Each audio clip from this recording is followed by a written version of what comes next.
Kwento lang sa inyo yung nangyari kahapon, no. Pumunta dito si Erin Chua, best friend ko. Ano siya, parang 18 years na kami magkaibigan. At syempre, in-invite ko siya dito kasi alam ko siya lang yung magandang i-invite, 'di ba? Kasi mabait siya, mabait. Saka hindi siya naninira, ganyan. Kaya okay talagang kaibigan to si Erin. Tapos ang maganda pa niya, no, binigyan pa niya ako ng nagdala pa siya dito ng nagdala pa siya dito ng shampoo niya saka yung body wash. Kasi nagbebenta siya, may sarili siyang brand, no. Miss Erin's yan. Kung umu-order ka sa kanya, no, siya yung may-ari nun, yung Miss Erin's. Meron siya sa Lazada, sa Shopee, sa TikTok. Madaming umorder dyan sa kanya.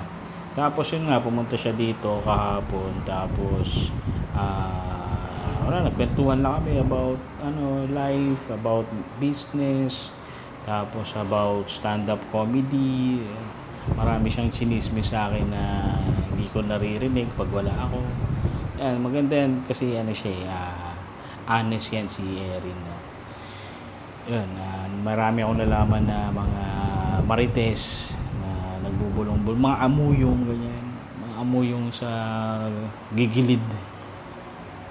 So yun, okay si Erin. Tapos sinamahan niya akong bumili ng pagkain kasi wala pa akong panluto dito sa condo eh. So bumili kami dun sa karinderya. Alam mo naman si Erin, no, siya mahilig sa pagkain yan. Ang pinagtataka ko kahapon nung nasa karinderya kami, iba yung tingin ni Erin sa mga pagkain. Parang wala na siyang hilig.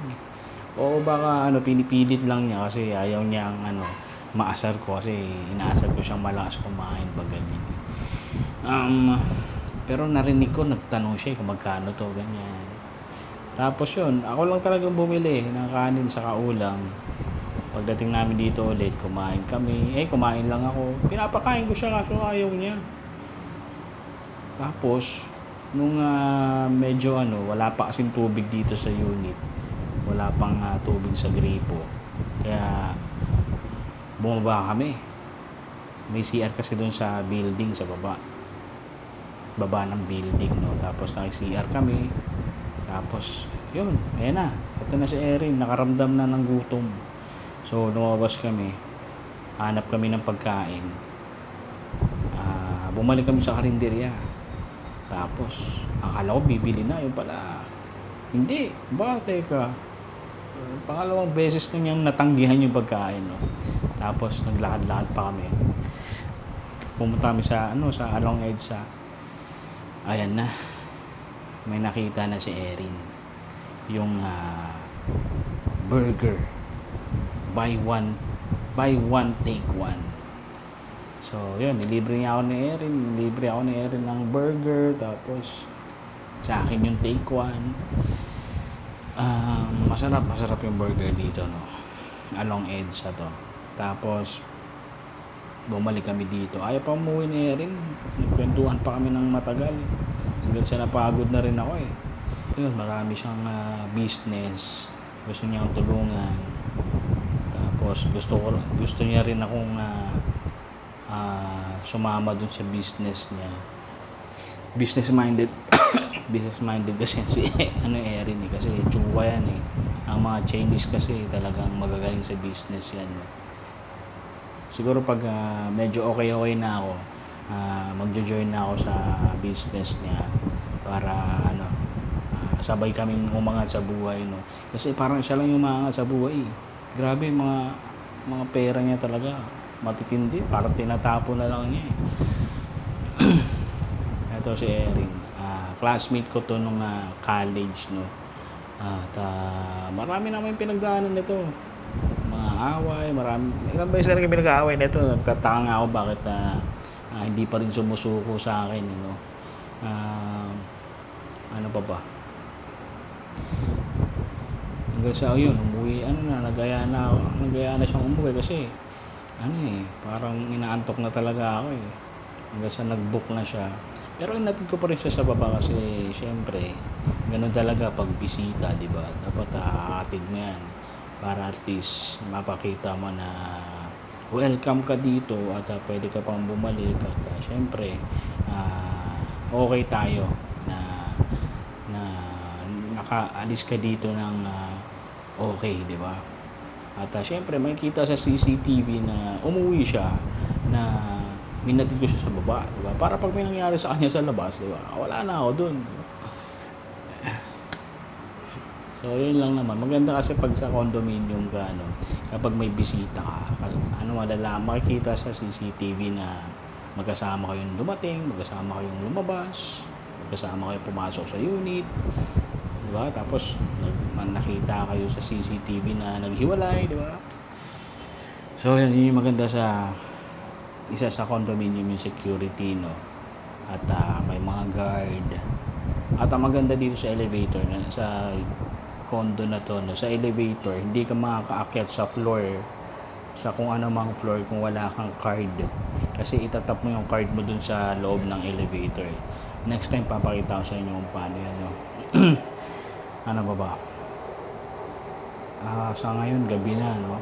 Bumili ako kanina sa labas ulit, dun sa karinderya, ng Bopis. Tapos, dalawang rice ata binili ko kanina o isa lang. Isa lang. Wala ako sama dito. Tinatanong ko lang din yung sarili ko. Tapos hindi ko naubos yung Bopis. Maganda mag-serve dito. Yung karinderya dito. Sobrang dami mag-serve. 50 pesos. Parang kaya na kumain ng 3 tao eh. Hindi ko pa sinasabi sa inyo kung anong condominium to, no? Kung mahulaan nyo, no, i-comment nyo na lang. Tapos, ito, medyo maganda pag sumisilip ako sa labas.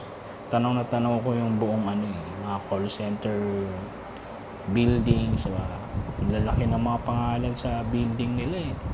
Try ko kaya mag-apply doon, no? Kaso, baka hindi ako matanggap kasi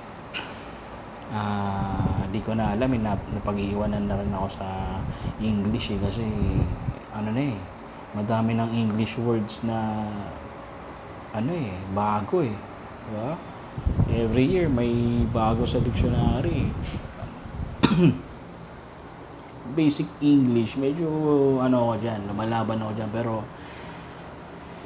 yung mga malalalim na English, medyo pa ako dyan eh.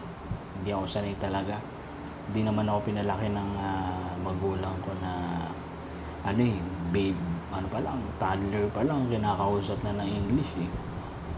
Elementary, kahit mga kinder, di talaga ako na sa English eh. Kasi ganyan talaga kapag galing ka sa hirap, no? Yung mga magulang mo, mga kasama mo sa bahay, kapitbahay mo, hindi sila ganun talagang sa English, no? Doon ako lumaki, no? At nagsumikap lang talaga ako, kaya medyo kahit pa paano naangat ko yung sarili ko, no? Pero pinag-aralan ko din talaga yung English, no? Siguro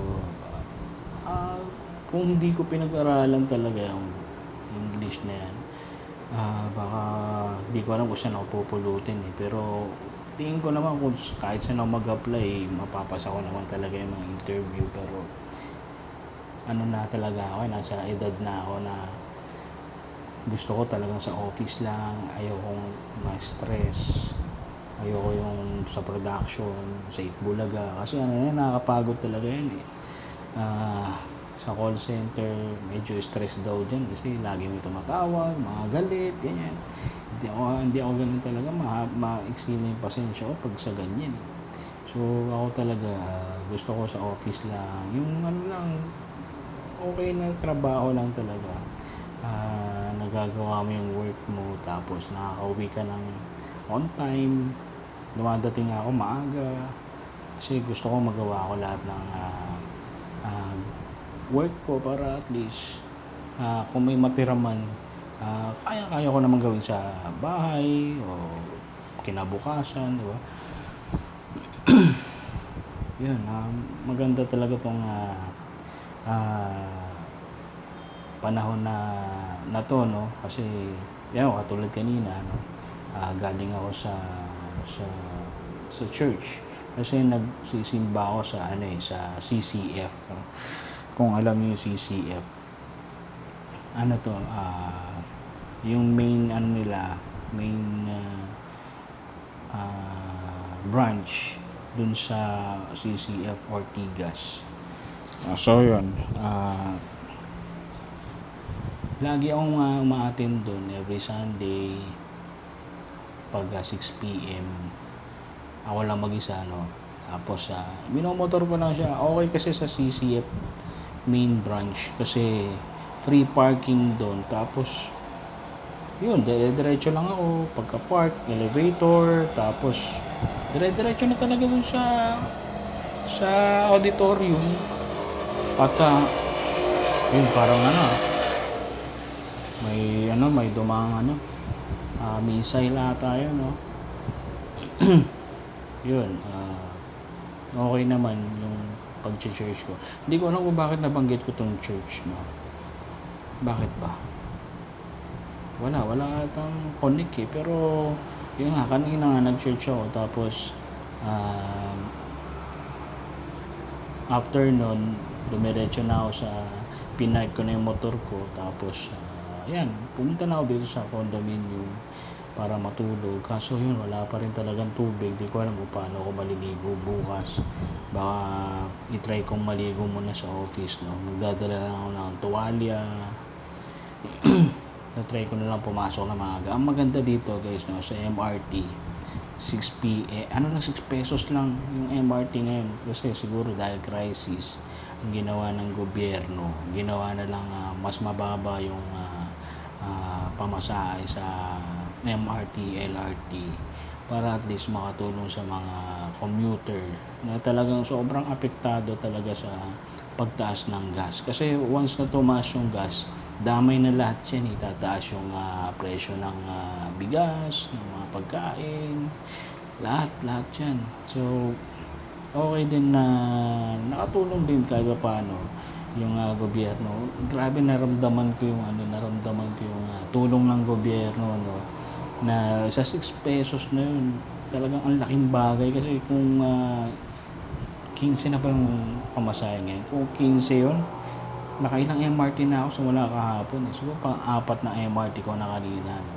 So 60 pesos din yun. Ang pera ko na lang talaga dito, nasa na lang, 40 pesos na lang pera ko dito eh. Sana nga pumasok na yung sahod, no?